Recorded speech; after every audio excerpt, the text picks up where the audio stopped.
Alright,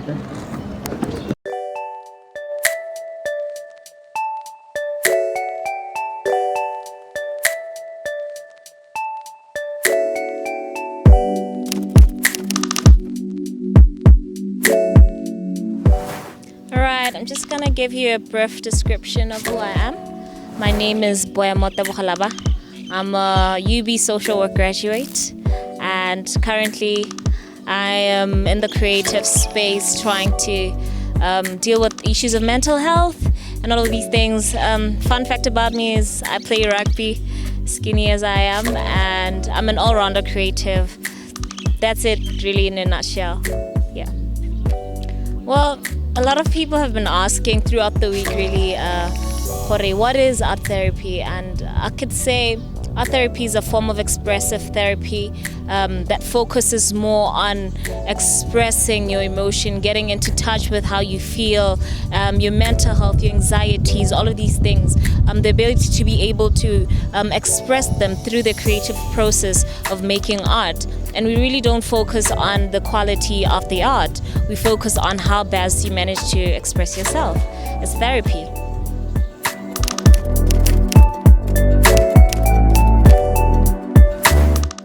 Man, COVID-19 has had a lot of impact on our mental health as a nation, as a world, because it literally just came in like that, and it was really hard to transition from life that we did and into what they perceive as the new normal. It has brewed a lot of anxiety. We've seen a lot of gender-based violence going high. We've seen a lot of anxiety that causes suicide, depression, and all of these things that really they've caused a decay in our mental health, really.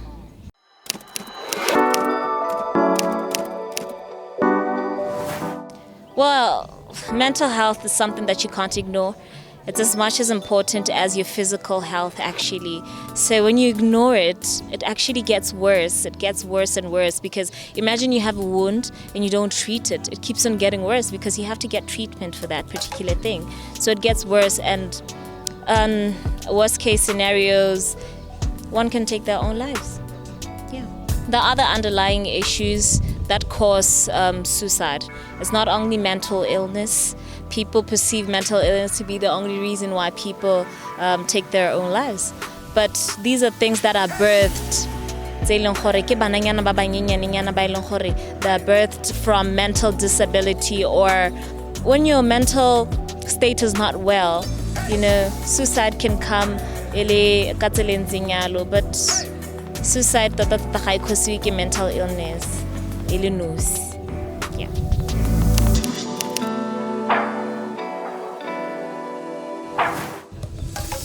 There's a lot of stigma around a person who has mental disability. We call it mental disability, not mental illness. Yes. So there's a lot of stigma.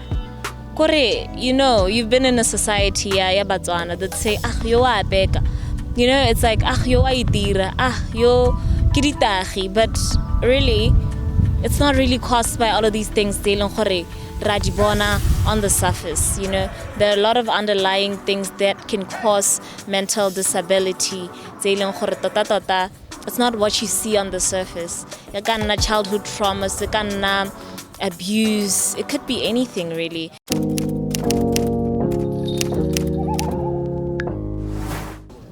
Yeah, it's treatable. If you realize that you have a problem, if you realize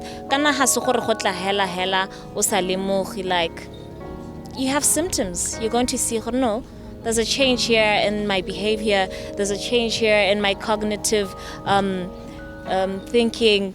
There's something that has changed. So if you go forth to the relevant people, I'm experiencing 1, 2, 3, 4, then we can treat that. Yeah. Well, for one to recognize they have a mental disability, or there might be something well with their mental well-being, you'll see a change in behavior. Most of the times you'll see that activities that you were more engaging in, you become less and less interested day in, day out. It's sort of absurd. And it's unusual. You do unusual things. You're not yourself, really. Yeah.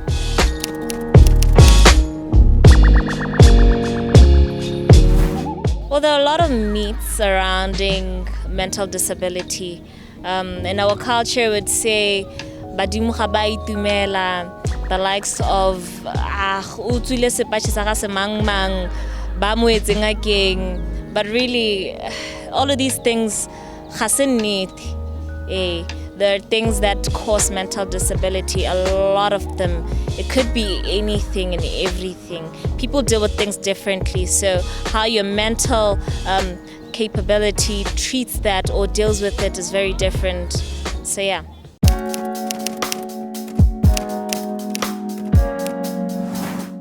Well, I always hear quotes that say people will perish because of lack of knowledge. So I feel like if we instill education, awareness really about what mental disability is, what causes it, what are issues surrounding it, the more people know, the more conversations will change, the more they'll know how to react to it, the more they'll know how to treat people with mental disability around them. Yeah.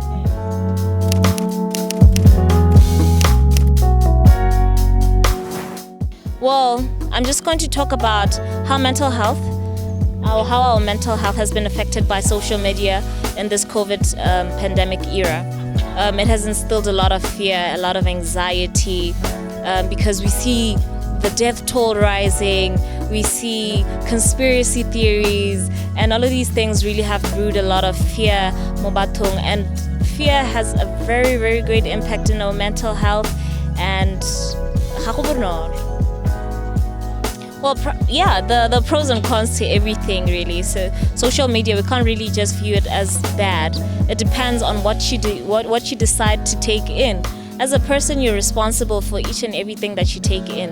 When you look at something, what do you perceive about it? Do you want to see only the bright side or the darker side of it? So social media really, it keeps us informed. You can research on how to deal with this in a better way, Yeah, so.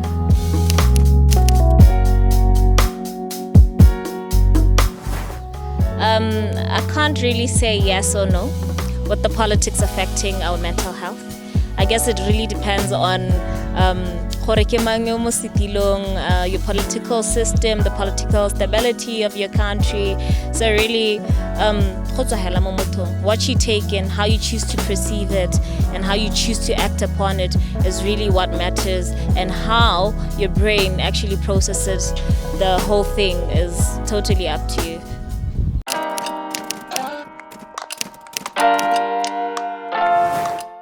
Well, good mental health, if you're in a good headspace, what we call sanity, if you're able to get in touch with your emotions, being able to tell that I'm happy right now, I'm grumpy right now, I'm annoyed right now, I'm just joy-filled. I feel like that's just so healthy.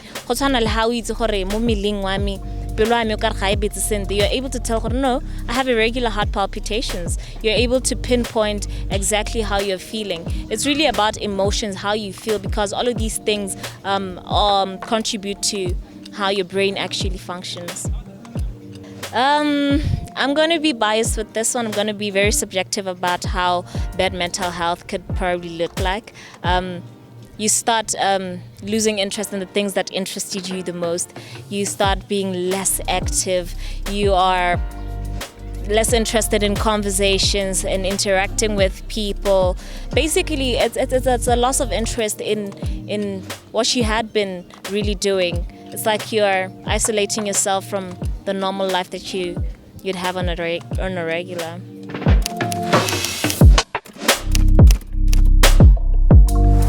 All right.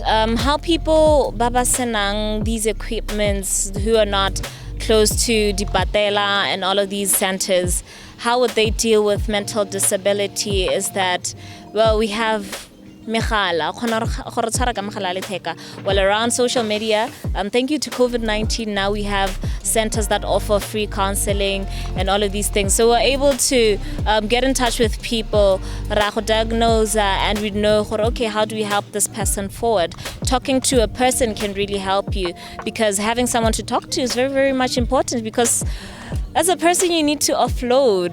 Hey.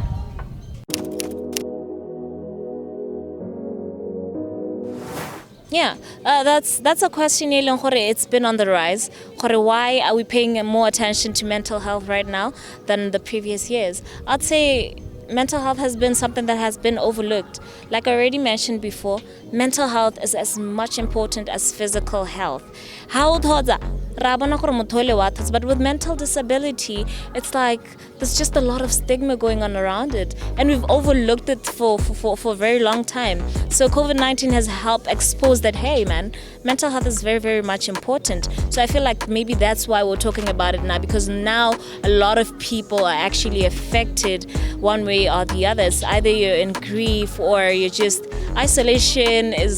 Human beings are not meant to be in isolation. So all of these things just came in as a shock and as a surprise, and we really never really knew how best to deal with it. So mental health is very, very much important. That's why we're talking about it today, and we're really, really willing to raise more awareness on it.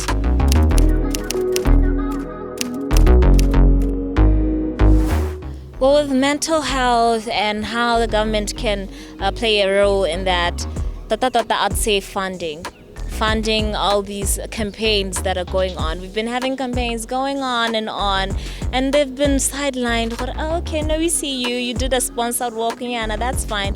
We need more funding on that too, because everything that needs to be done to put information out there, we need money.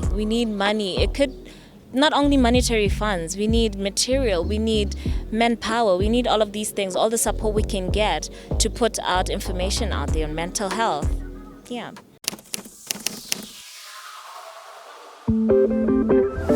Well, we could use the different platforms that we can use to communicate with people. I mean, during this pandemic, we've been exposed to a lot of social platforms, really media.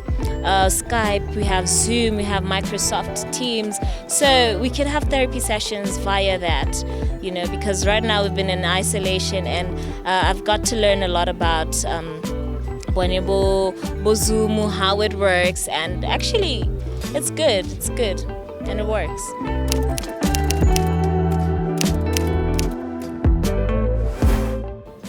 Well, to people dealing with mental disability, my advice to you is you're not alone. You're not alone, and it's not your fault that you're in that place. And just know that you can look within yourself and get yourself back.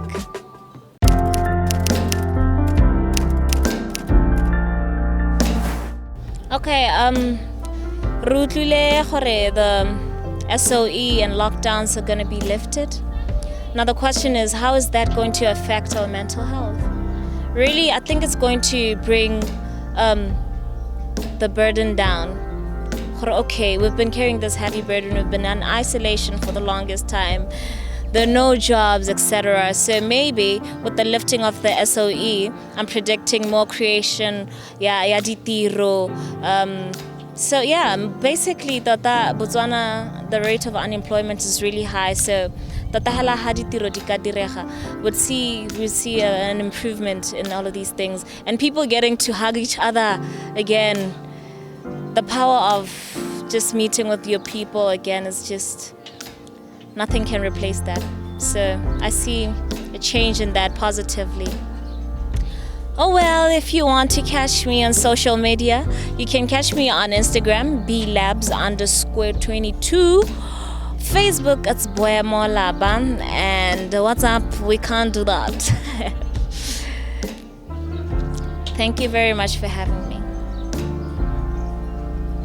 My name is Musonga, and this is my artwork. My artwork, it's all about situations. My artwork, it's all about situations that we go through as artists. Sometimes, to me as an artist, I feel that I don't exist. And for me to exist, it's all about the people that are around me. So in this way, it's a representation of a portrait of a woman there, woman masculine, and then very many masculine. And there's an old lady there on a wheelchair. So it's all about you trying to combine my brush strokes. So you know, take a brush strokes to depict what I want to say out. So, and Komarahu is just background, and that's me trying to say that it's life, but there is this situation. So,